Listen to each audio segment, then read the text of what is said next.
ബുർജിനെ കുറിച്ച് പറയുകയാണെങ്കിൽ ലോകത്തിലെ തന്നെ ഏറ്റവും വലിയ ഓഫീസ് ബിൽഡിംഗ് എന്ന പദവി ഈ ഒരു ബിൽഡിങ്ങിനാണ്. അത് നമ്മുടെ ഇന്ത്യയിലാണ് ഇപ്പോഴത്തെ ഈ ഒരു ഉദ്ഘാടനത്തിന് ശേഷം ഏറ്റവും വലിയ ഓഫീസ് ബിൽഡിംഗ് ഉള്ളത്. അപ്പം ഇതാണ് world's largest office building and world's largest commercial building.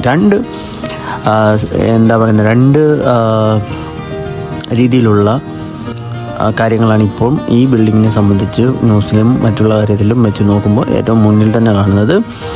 ഇതിൻ്റെ ഏകദേശം സ്ക്വയർ ഫീറ്റ് എന്ന് പറയുന്നത് 67 lakhs സ്ക്വയർ ഫീറ്റിലാണ് ബിൽഡപ്പ് ഏരിയയാണ് ഈ ഒരു ബിൽഡിങ്ങിനുള്ളത്. അതിൽ 15 സ്റ്റോറി, അതായത് 15 നിലയുള്ള 9 ടവറുകളാണുള്ളത്. ഈ ടവർ മൊത്തം പണിഞ്ഞ് തരാൻ വേണ്ടിയിട്ട് 5 വർഷത്തോളം, അതായത് 5 വർഷമാണ് എടുത്തിട്ടുള്ളത്. ഈ 5 വർഷത്തിൽ ഒരു 2 വർഷം നമ്മുടെ കോവിഡിൻ്റെ